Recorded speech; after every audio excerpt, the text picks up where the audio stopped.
Con el tiempo he observado algo que se repite constantemente. Muchas personas consiguen identificar determinados patrones detrás de los síntomas de sus animales.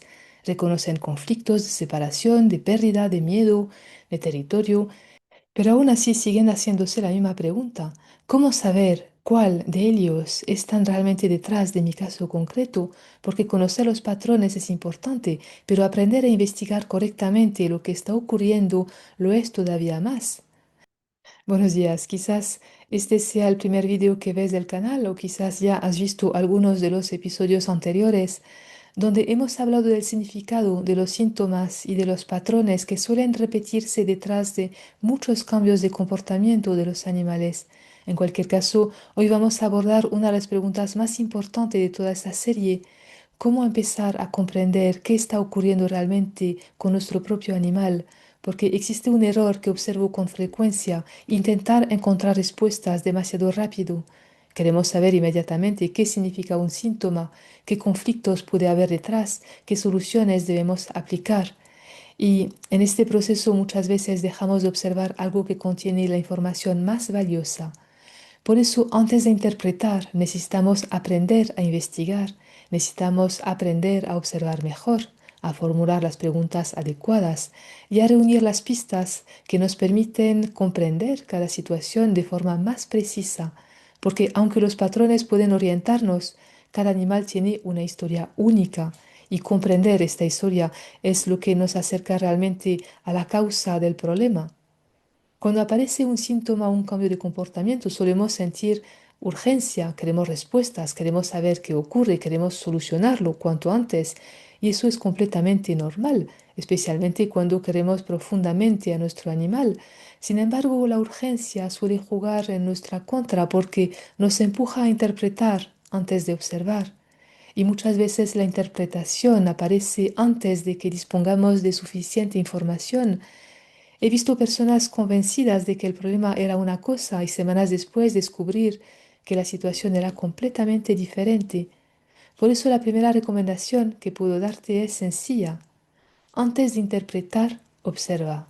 Cuando aparece un síntoma o un comportamiento nuevo, existen algunas preguntas que pueden aportar información muy valiosa. ¿Cuándo apareció? Parece una pregunta simple, pero una de las más importantes, porque muchas veces el momento de aparición contiene pistas que pasamos por alto. ¿Qué ocurrió antes? ¿Qué estaba sucediendo en la vida del animal o de la familia?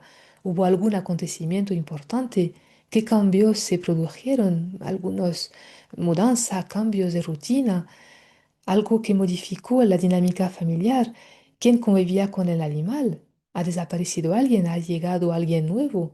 En muchas ocasiones las respuestas empiezan a aparecer cuando construimos esta historia.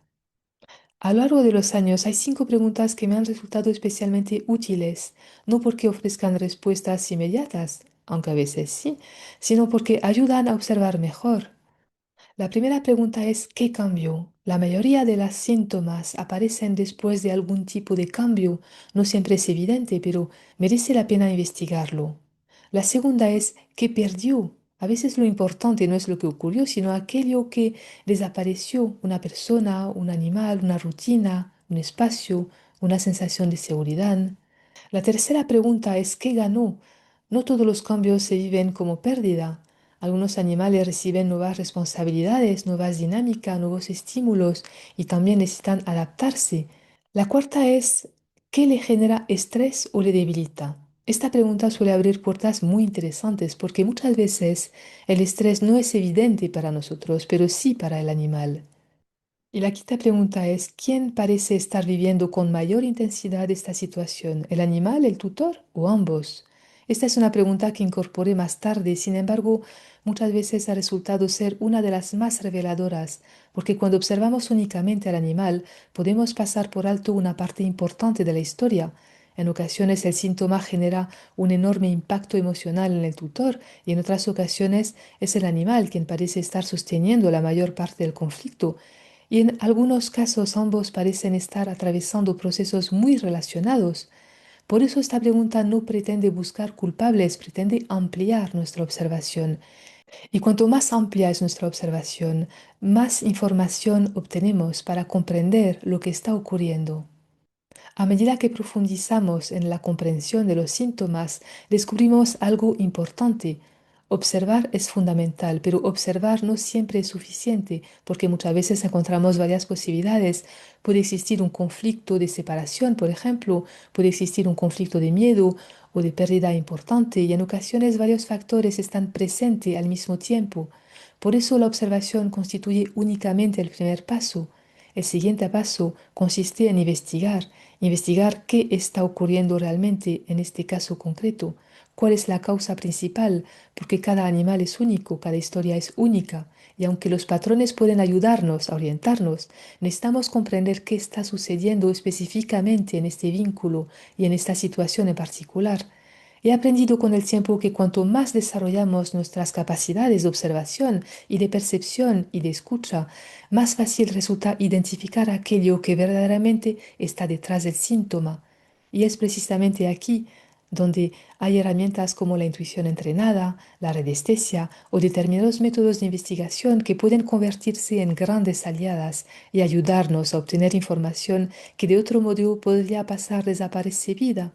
Y aquí surge una pregunta que cambia profundamente mi forma de observar a los animales y a cualquier situación en la vida y en cualquier índole.